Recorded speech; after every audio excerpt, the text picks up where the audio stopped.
If you need to reset two-factor authentication on Booking.com, follow these steps to regain access to your account securely. Step 1. Visit the Booking.com website. Go to the official Booking.com website or open the mobile app. Make sure you are on the correct platform to avoid phishing attempts. Step 2. Access the login page. Click on the sign-in option. Enter your email address and password to proceed to the next step.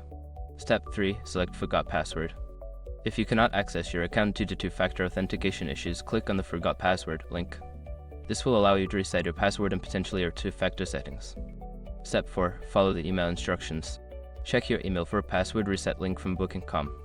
Click on the link and follow the instructions provided to reset your password. Step 5. Set up two-factor authentication again. Once you have reset your password, log into your account. Go to your account settings and re-enable two-factor authentication. Follow the prompts to set it up with your preferred method, such as an authenticator app or SMS. By following these steps, you should be able to reset your two-factor authentication and secure your Booking.com account. If you encounter any issues, consider reaching out to Booking.com customer support for further assistance.